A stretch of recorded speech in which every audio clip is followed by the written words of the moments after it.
It did the thing. Viola Davis, my woman king. Blanche Kate, you're a genius. And Jamie Lee, you are all of us. Hey everyone, welcome to Ajay and Nathan Discuss Movies, a show in which we discuss movies both old and new. Today we have two movies that we're discussing today. Two movies. But I think it's important that we discuss some Hollywood controversies. Oh my That's God. That's important to discuss. What's in the news today, Ajay? We got to talk about Justin Baldoni and Blake Lively and their feud. As rumors of a feud between the actress and the film's director Justin Baldoni, who also co-starred in the film, have continued to make waves online, Blake shares insight into her experience juggling her acting and producing role in the film. And one way Blake stood her ground was in her decision to include Lana Del Rey's song Cherry in the final movie.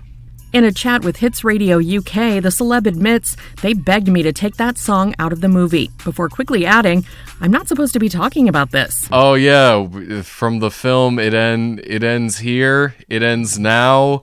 It ends. The beginning is the end is the beginning. Yeah, we gotta talk. No, we're not talking about that. Obviously, we're gonna talk about our first movie for today.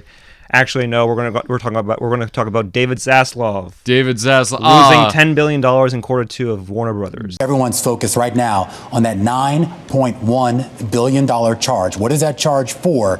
And are we expecting to see more? Good.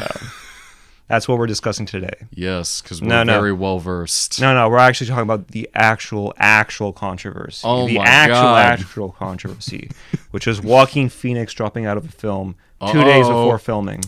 Reports surfaced on Friday that Phoenix exited the drama feature just 5 days before filming was set to begin in Guadalajara, Mexico.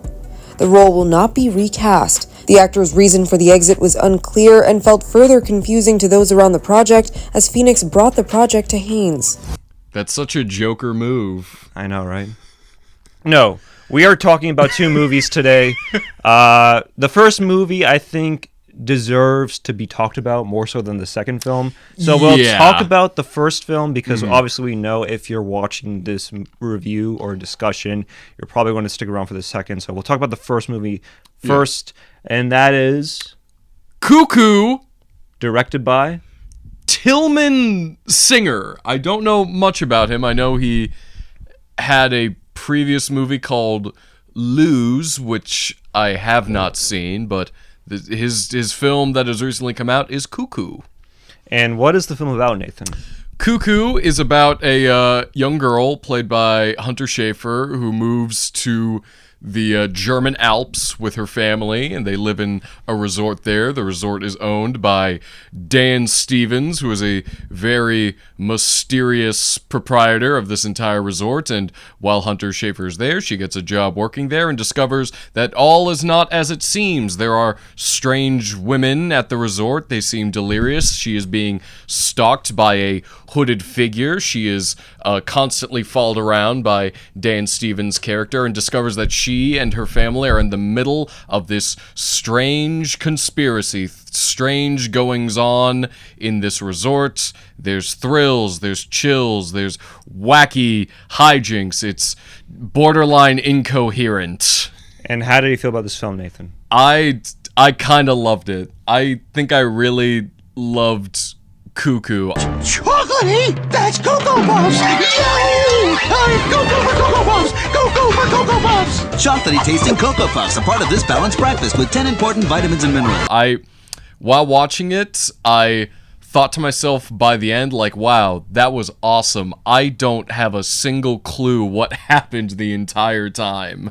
It's a messy kind of film. It's very style over substance, but I don't think that's too bad of a thing. I think it's a lot of fun. I think it's very unique.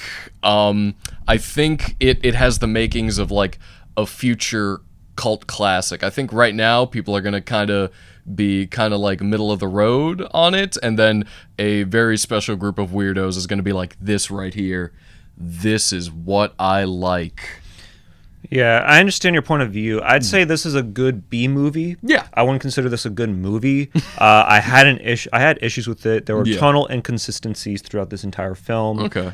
There was a lack of an understanding about the antagonist of the film, especially in the third act. I thought both villains, both the screaming lady villain and the mad scientist villain, were laughably bad. I thought they were horrendous. But I think this movie is saved by Hunter Schafer's performance. Absolutely. If she does not give a good performance, this movie falls flat on its face. But that was not the case. That's a good Cat in the Hat Dr. Seuss from right there, if I may say so myself. I do it right now, I do what I said. I'll make up my mind, that's up in my head. The dog or the rabbit, the fish or the cat. I pick up it fast, and that was it, and that was that. Jimmy Kimmel, this segment was whack. Yeah, no, that was good. That was actually really good. But it's Hunter Schafer. This is Hunter Schafer's movie. Without her, this movie would fall flat. I thought she gave a great performance. She was very likable, understanding. She gave really good depth to the character. Absolutely. I just think that this movie had its issues, and I feel as if the amount of divisiveness that was given to M. Night Shyamalan's Trap should have been given to this movie instead. Okay. I'm just saying, and this is just my own biases at play here, but if M. Night Shyamalan directed this film, there would be far more hate, and there would be far more, M. Night is washed, sort of rhetoric and verbiage that would be spewed out about this film. But it's a completely different director, and because of that, it's completely fine. Okay. So, I mean, I know I'm kind of trashing the film. I would say there are issues with the film. It's okay. Okay. Again, the villains. There were times where I was laughing at the film when I should not have been laughing at the film. We'll obviously get into spoilers a little bit later in the review. But yeah, I thought it was an okay film. Okay.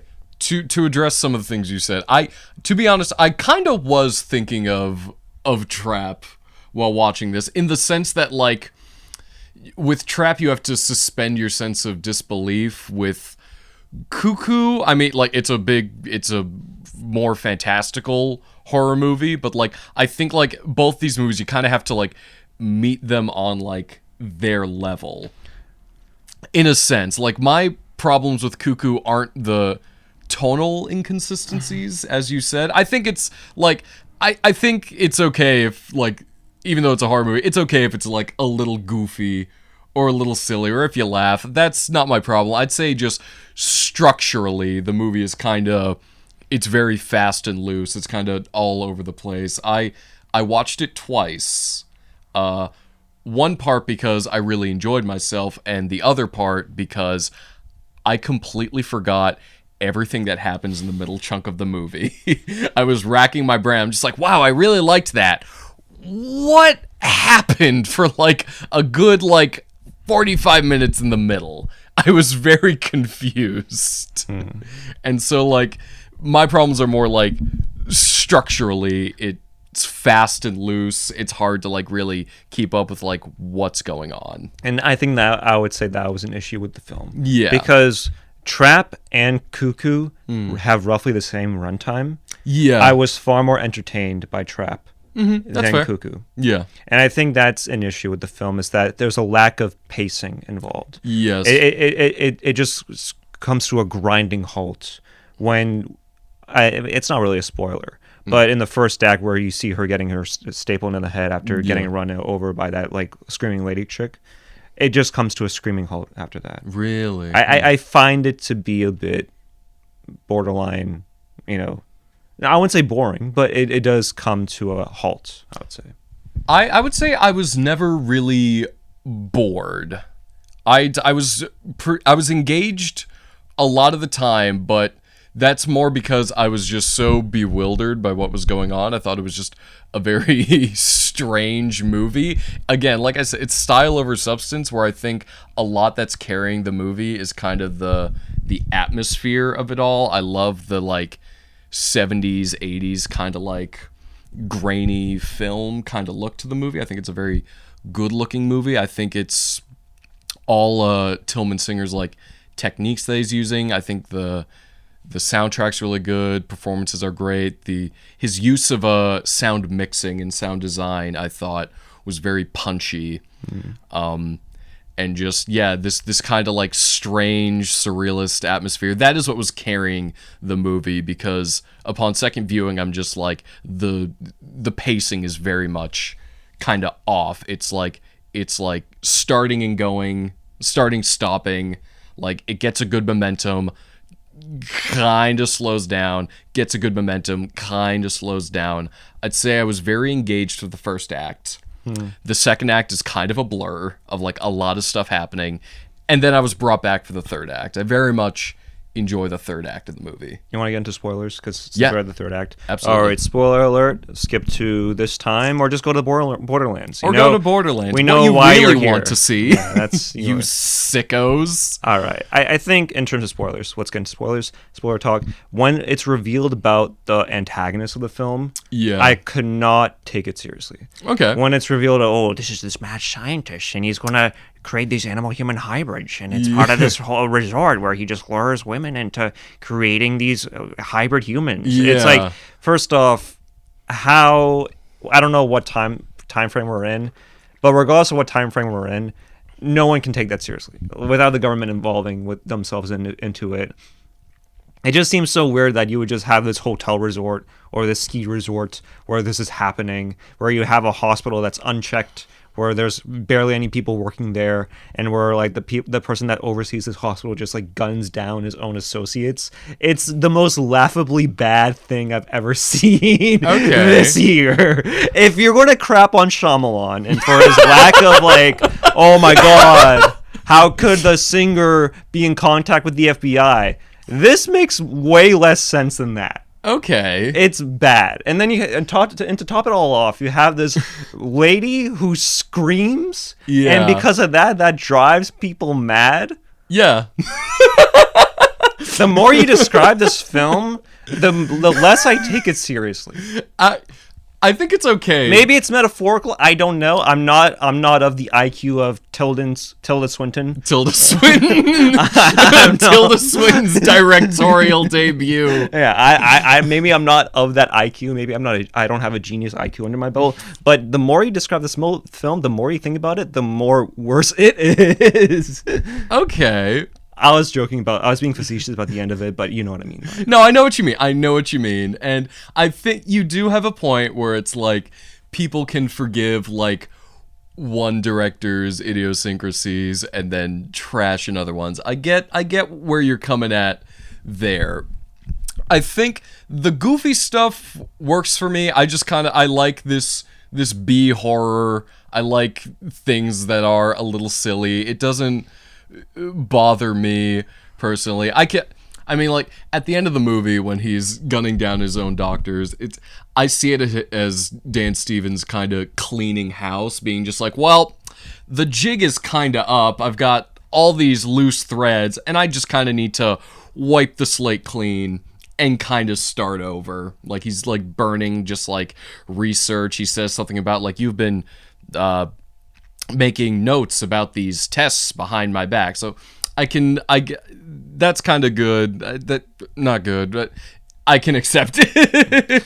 And the thing is that there was just a lack of a surprise, because the grand plot twist of it is that it's this mad scientist who's running this hospital, and by the time you're introduced to Dan Stevens' character, you exactly know that he's the bad person. Yeah, exactly. It's very clear from the very beginning, because he's like, you've come to my resort, yeah?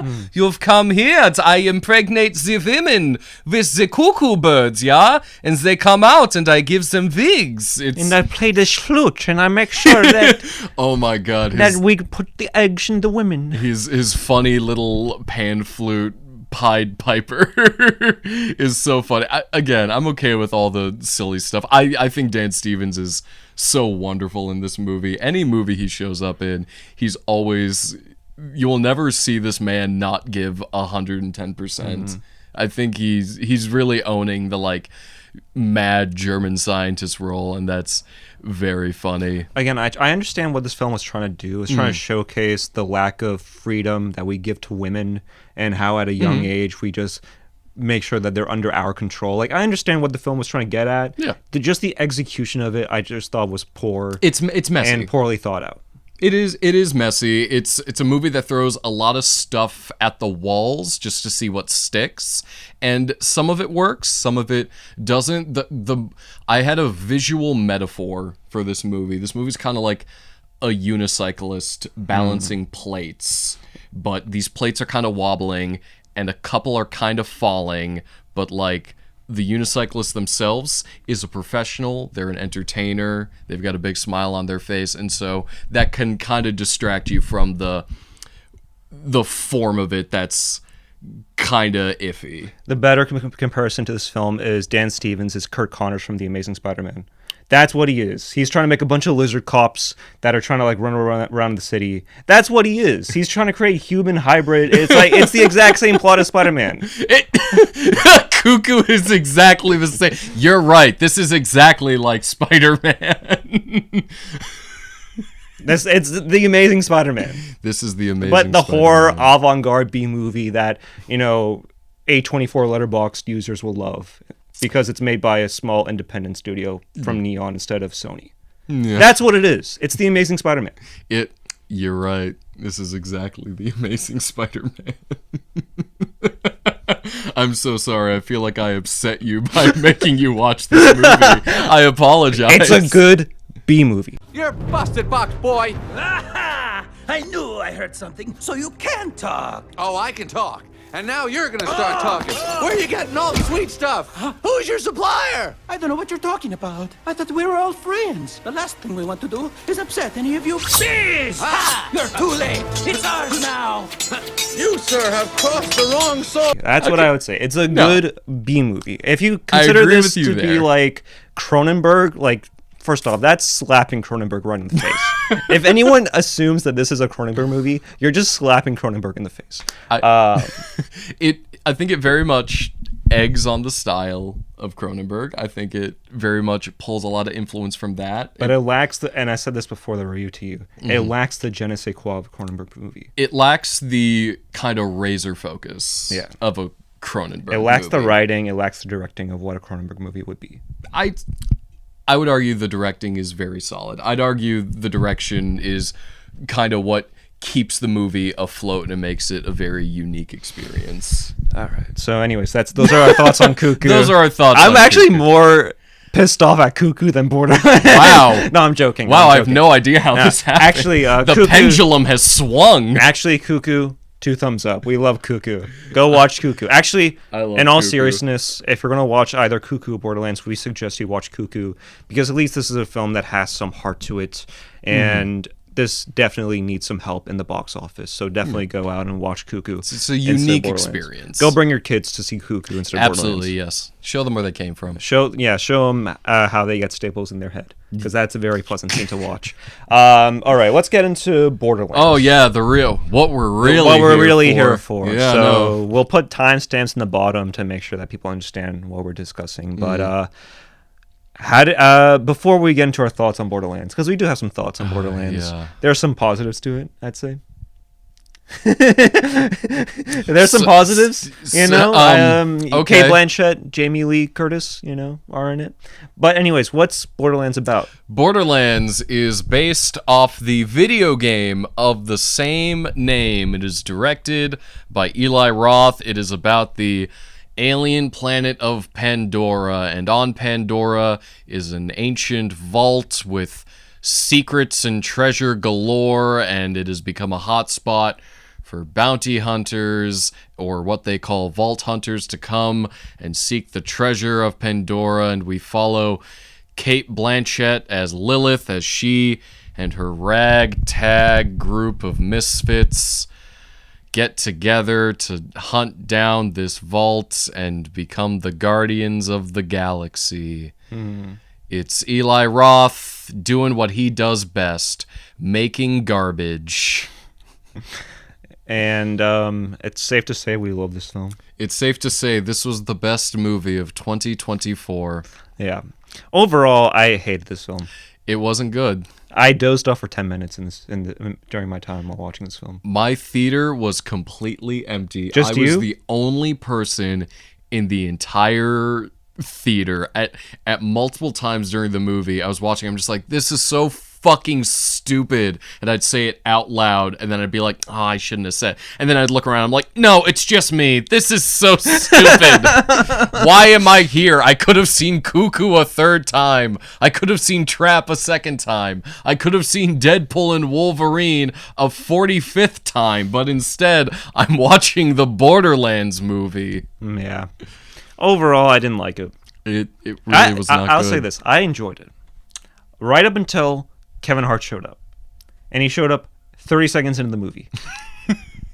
And I like Kevin Hart. I think he's a good comedian for what he is. You know, a spokesperson for Chase Bank. I think he's a good comedian. We talking about cash back. We talking about cash back. I mean, we not talking about a game. Cash back like a pro with Chase Freedom Unlimited. How do you cash? However, this movie was really bad. The inclusion of Claptrap with Jack Black voicing the character, it gave me flashbacks to Jar Jar Binks from Phantom Menace. My friend might have been banished. My forgotten. The bosses would do terrible things to me. Terrible things to me if me going back there. Every time he spoke, I was like, please stop. Please, why are you shitting out bullets from your rear end? And why is this bit so stretched out where it's taking up 2-3 minutes of screen time? Oh yeah. Why? Why? At the end of it, when Cate Blanchett turns into Jean Grey from the Phoenix Saga. Oh yeah, I'm like, there's no reason for this. You know, I understand. You know, they're trying to retrieve something, which is the little girl for Atlas, and then all of a sudden, they're looking for. What is it? The vaults? The vaults is the whole thing. I could get into like all the video game details that they got wrong, but it's like my thing with adaptations is I don't really care what you change so long as you make a good movie that stands on its own. And even with all the changes they've made, they've still made a god-awful movie so bad that one of the writers had to change his name. Yeah, no, I was talking about one of the credited writers is Joe Crombie. That's not a real person who exists. That is Craig Mazin, who also wrote Chernobyl and The Last of Us for HBO, another video game adaptation. And this movie is so bad, he's like, take my name off this. I don't want to be associated with this film or Eli Roth. Yeah, it tried to follow the pattern of other successful films. I think we mentioned Star Wars, we mentioned Guardians of the Galaxy. Yeah, Little Mad Max in there as well, with the design and set of the place. The desert wasteland. But there's nothing for these actors to do. No. Like, it's a pretty good cast. Cate Blanchett, Jamie Lee Curtis, Kevin Hart, Ariana DeBose, I think, is in it. Maybe, I don't know. Maybe, could be. I don't know who that person is, but they're probably in the movie. Pretty good cast, but there's just nothing for them to work with. And I think during this time, Eli Roth stopped focusing his time on Borderlands to make Thanksgiving, which is definitely the better Eli Roth film. Yes, it's one of my favorites of last year, I'm not going to lie. It's so... Thanksgiving is great. We recommend you watch Thanksgiving. Stay far away from Borderlands. Yeah, this movie was a train wreck. I dozed off for 10 minutes, and I still understood everything that they were trying to say and do. And it was... It's a movie that goes in one ear and out the other. It really does. It's like, it's not even... One of the biggest things about this movie was like, it's not even like funny bad. It's like...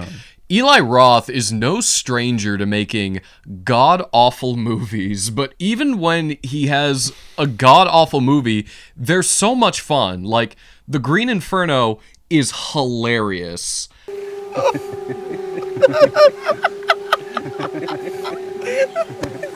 It's a joke. Wait! What? No. Oh. They have the munchies! They have the munchies! Knock Knock is... garbage, and it's beautiful. This is just bad, period. It's just plain bad. I noticed the moment where I just like, this is like a next level kind of fumble, is Kevin Hart himself. Kevin Hart also is no stranger to making horrible dog shit. But he's never bad. He's at least like entertaining, charming, likable. He at least has some charisma. He has energy. No matter how bad of a movie he's in, he's trying. Yeah. When Kevin Hart is phoning it in, you know something is wrong. They've stripped away all the Kevin Hart-isms, which anywhere else, that would probably be a good thing. But here, we need him to be screaming at the top of his lungs constantly, because there is nothing to this movie. There's one scene in particular that I thought, okay, I can't take this seriously anymore, where Bobby Lee's at this bar. Oh my God, Bobby Lee. And he's a hilarious guy. I like Bobby Lee. When I was in when I was 9, I got molested by a guy with Down syndrome. Don't laugh, Brandon. I'm not laughing. Why'd you laugh? It's just... That's fucking rude. It's such a curveball. I know. Can I just say something? I'm going to say it again, and if you smile, I'm going to leave. Okay. So when I was 9, I was brutally molested by a guy. You can't say brutally. So when I was 9 years old, every day for a summer. He's funny. But when he's talking to Kevin Hart, there's a clear shot of a can of Axe body spray. Yeah, no, that is the new, like, Starbucks cup in Game of Thrones. It's just a can of Axe body spray. Why not have that there, you know? We're just in a futuristic society, of course. We gotta smell like middle school teenagers. You know? No, Axe body spray survived the space apocalypse. It's and there's still one clear scene that they even include in the trailer, where there's a camera member, a crew member, who opens the hatch up for the people. Oh my God! That was How beautiful. do you keep that in the shot? It was so... And they kept it in the movie. Oh, that was so good. That was... Yeah, no. And they drive a truck into a monster, and they come out of the monster the other way. Yeah. That happened. You texted me after I saw this, where you're like, this feels like a Netflix movie. Yeah. And because this movie and like a lot of Netflix like originals or like things, I was thinking like The Last Airbender, like both of them look like simultaneously this looks very, very expensive, and at the same time this looks dirt cheap. Yeah, it's like this weird mix. It's all AI. Like the script, it looks like it was made by AI. The visuals, AI. No, it was it was written by Joe Crombie. Yeah. It's his one writing credit. Joe Crombie. Joe Crombie. Brother of Abercrombie. Yeah. I like girls that wear Abercrombie and Fitch. I take her if I had one wish. Oh, got him. Got him. Ha. It's funnier than any jokes in Borderlands. Yeah. This movie was an issue. It was terrible, and like, it's so weird that it's come out now, because it's been in production hell for so long, but like since then, like as they were making this movie, we've had like actual like good video game adaptations. Like they proved that like you can do it. Like Fallout, Last of Us, Arcane, the Cyberpunk anime. It's like these are all TV, but it's like you can successfully adapt this material into another medium. And then this comes out and it brings us right back to like the Resident Evils, brings us right back to like the Mortal Kombats. It's like, we're back to bad now. This can go right up on the shelf with Five Nights at Freddy's. Yeah. And the worst part about this film is that it's not even like it's so bad it's good. No, it's not. There's nothing redeemable about the writing, about the visuals, the action. I mean, the action was okay. I mean, I enjoyed the first action scene montage. I thought that was pretty good with Kevin Hart and that little child. But other than that, it just fell flat on its face. It's so weird, the action in the movie, because a lot of the shooty hand-to-hand fights feel like they're all done in close-up. And also, because it's PG-13, people just get shot and then they just kind of like fall to the ground. There's like no impact or anything. It very much reads as this was going to be R-rated, but the studio knew they had a stinker, and so they're just like, how are we going to be able to like get enough money? Make it PG-13. Maybe someone will bring their dumb kids. At times, it didn't really feel like a PG-13 movie because there were a lot of swears in it for a PG-13 Were movie. there? Like, yeah, like shit and all that. Yeah. I mean, I really wasn't paying attention. I was like, my wondering, brain was trying to protect me from what I was watching because there were kids at my screening, and there were Really? like a few kids. I'm like, this. I don't know if I would bring a kid to see this movie. Not just because like there's a lot of swear words in it, but because of the fact that it's just not good enough. It's just not for a kids movie. It's like just go see Inside Out 7 or Despicable Me 14. You know, Minions 9. Yeah, go see those movies. Like why are you taking your kid to see Borderlands? It's so strange. It's an M-rated video game. It's an M-rated video, but here's the thing about it is that the M rating is just for like the over-the-top violence, which again the movie is without, and it's like the humor in those games is like it's not like it's good. It's very juvenile. Shoot me in the face! In the face! Do it! Shoot me in the face! Face, face, face, face, face! Now! Bullets in the face! Want him! Need him! Gimme, gimme, gimme! At the sound of the bell, it will be face shooting o'clock! Bong! Knock, knock! Who's there? Shoot me in the face! End of joke! I'm gonna sing a song! Shoot me at the end of it! These games are perpetually stuck in like 2010, 2012 like internet like that's meme based humor. Yeah. Yeah, it's basically like when kids talk about brain rot, that's these games. Snoop Dogg for president. Yeah. Coney 2012. Yeah. That's these games, and it's like if there's any game you should not try to adapt into a live action film, it's the Borderlands games. They do not lend well to a cinematic experience. They're dumb, goofy, haha games. And I say that as someone who absolutely loves these games, but it's like they're not the most strong narrative. Actually, their narrative is the worst part about most of the games. Most of them is like you're just making the fun yourself. You're laughing not because the game said something funny, but because you, the player, are doing something funny. It's like, and then you take that and you're just like, some Hollywood exec was just like, my son who doesn't talk to me anymore loves these video games. If I make a movie about them, he might love me. He still doesn't love you, Sony executive. He hates you. Yeah. Cate Blanchett, I felt... Oh my god. This poor woman. That red wig of hers. So bad.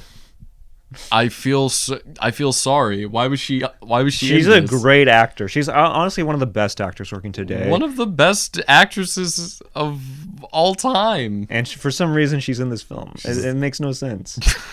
Imagine having like Diane Keaton in a RPG action adventure film. It makes no sense.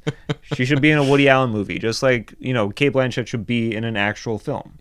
Woody Allen's Borderlands. I would have watched that. It's too cold. Oh, jeez, we've got to get to the vault. I'll go with Tiny Tina. Me and her will go to the vault. No, don't call the cops. Having sex with you is a Kafka-esque experience. I don't know. Anyways, final thoughts on the film. Final thoughts on the Borderlands movie. Worthless. It should have never been made. It was a mistake. I think I'm pretty okay putting Eli Roth in director jail right now. He made Thanksgiving, and we are eternally grateful for that. Yeah. But now is the time to stop him. I don't know. I mean, I'm not that well versed in Eli Roth, so I mean, all I know is Thanksgiving. So I don't know if I'll go there. But I will say this was a misfire. Yeah. This should have been released on streaming. If it was released on streaming, I think it would be viewed on the same vein as Atlas, which was the Jennifer Lopez action film. Oh, is that what that was called? Yeah. Oh my god, there's even a character named Atlas in this film. In this movie. Wow, it's like they came from the same trash heap of film. It's almost like they were trying to say something with the film. But what I will say is that Borderlands is a bad film. Yeah. Do not see it. Don't see it. There's a reason why it's rotten on Rotten Tomatoes. Yep. And all I can say is, I don't know. This is a movie that is great to not watch in any way, shape, or form. Because there's nothing redeemable about it. It's not even so bad it's good. You can watch it and laugh at it because it's just not there. There's nothing there. This movie's really good if you cannot see or cannot hear. Yeah. Those are my thoughts. If you cannot take in any stimuli, this movie's great. So overall, what we can say is this movie was pretty bad. Pretty bad. I will say though, you said you hated Jack Black as Claptrap. Yeah. That is exactly what he is like in these Is he? games. That is almost 1 for 1. So anyways, those are our thoughts on the film. On Borderlands. And we're excited to see Alien Romulus. Alien Rhombus. I'm so least excited. We're able to cleanse our palate with that Yes. movie. And we're excited to watch that film and review it next week. We're discussing next week. Yeah, we will. Oh, yeah. No, So very excited for Stick Alien around for Romulus. that. But those are the two films we watched. Yeah. Cuckoo and Borderlands. He liked Cuckoo. I was indifferent about it. Yeah. We both disliked We Borderlands. both just like, we can agree on something. Yeah. Yeah. I'm a big fan of Cuckoo when Kurt Connors decided to fill the entire city with lizard semen. When Hunter Schafer had to fight all those lizards, Yeah. it was so cool. Yeah, it's pretty good, man. When Dennis Leary told Hunter Schafer to leave Gwen out of it, I thought that was a really good moment. I thought it was really good. Anyways, those are our thoughts on those Those are films. our thoughts on these films. Cuckoo's great. Go check it out. Yeah. Don't watch Borderlands. Don't touch that with a 10-foot pole. I don't know about Cuckoo, but I agree with your point on Borderlands. I love how we went from you're just like, it's okay, it's a B movie, to I hate this just as much as Borderlands now. I hate this just as much as Borderlands. Fede Alvarez's Romulus is out next week. Sure, yeah. We'll catch you then.